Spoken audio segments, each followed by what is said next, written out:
सावधान उन लोगों को किया जा रहा है जो भारत के ईस्ट में रहते हैं। आंध्र प्रदेश में चक्रवात मोथा लोगों के लिए दहशत बना हुआ है और उस पूरे तटीय इलाके में बे ऑफ बंगाल की तरफ रेड अलर्ट है। तूफान के तट से टकराने से पहले ही उसका असर भी दिखना शुरू हो गया है। आंध्र प्रदेश के काकीनाड़ और मछलीपट्टनम में समंदर में इस वक्त ऊंची लहरें उठ रही हैं और तेज हवाएं चल रही हैं। वहीं प्रशासन हाई अलर्ट पर है। वहां 269 निचले इलाकों से लोगों को सुरक्षित निकाला भी जा चुका है, जिनमें करीब 16,500 लोगों के रहने की व्यवस्था है। राहत और बचाव कार्यों के लिए 2 एनडीआरएफ की टीमें भी तैनात की गई हैं। आप देख रहे हैं आसमान में बादल घने हैं, हवा की लहरें तेज है, समुद्र में उफान है।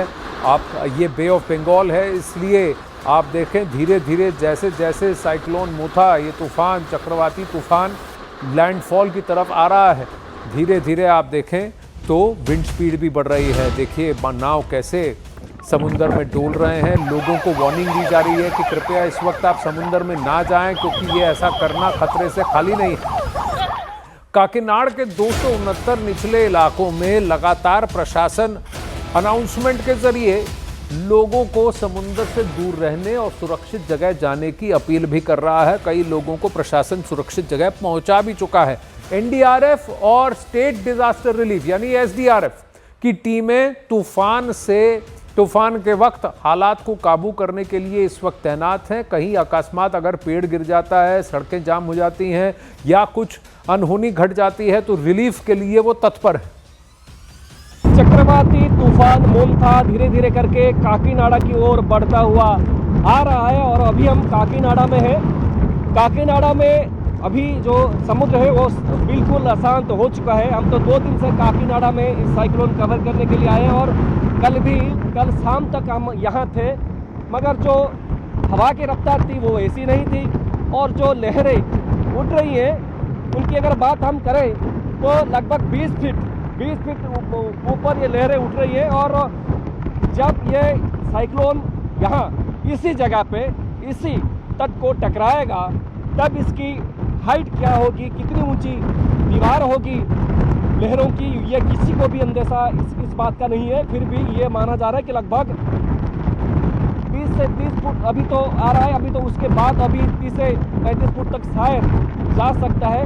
और जो तटीय इलाका है, कैमरा पर्सन को दिखाना चाहूँगा, बोलना चाहूँगा, आप जो देखेंगे जो लहरें हैं अभी ये तट को तोड़ती हुई अंदर जा रही है और लगभग 100 से 200 मीटर तक अंदर जाके यहाँ जो इलाका है उसको अपना घेराबंदी में ले चुकी है और धीरे धीरे करके ये समुद्र अशांत हो रहा है। अभी जो ताज़ा जानकारी मिल पा रही है आईएमडी की तरफ से वो ये है कि अभी ये चक्रवाती तूफान यहीं से काकीनाडा से लगभग 250 किलोमीटर दूर समुद्र के अंदर है और वहाँ अपना शक्ति, वो जो पावर है उसको इकट्ठा कर रही है और धीरे धीरे करके आगे बढ़ रही है। आंध्र प्रदेश सरकार और काकीनाडा जिला प्रशासन अपनी तरफ से पूरी तैयारी इस साइक्लोन का मुकाबला करने के लिए 2 दिन से कर रही है और अभी भी वो चल रही है। लगभग 20,000 की संख्या में लोगों को इवाक्यूएट किया जा चुका है।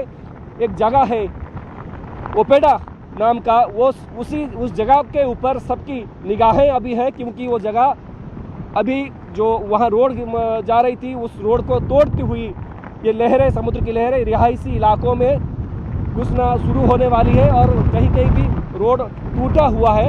अभी फिलहाल ये स्थिति काकीनाडा में है। ये साइक्लोन लैंडफॉल करेगा आज शाम को और इसकी लैंडफॉल की जो प्रक्रिया है, जो प्रोसेस है वो लगभग 4 से 5 घंटे तक रहने वाला है और इसकी जो अभी हालात है ये धीरे धीरे करके आगे बिगड़ेगा और जब हम कह सकते हैं दोपहर के 3 साढ़े 3 बजे तक यहाँ जो हाल है वो और भी ख़राब हो चुका होगा। फिलहाल ये एरिया को नो मैन्स एरिया के रूप में इसको डिक्लेयर किया गया है। मीडिया पर्सन और पुलिस वालों को छोड़ के यहाँ किसी को भी आने की मना किया गया है और फिलहाल यहाँ की हालात अभी ऐसा है। काकीनाडा से कैमरा पर्सन गौरव प्रसाद राजगुरु के साथ नवेश मोहंती, न्यूज़ 18।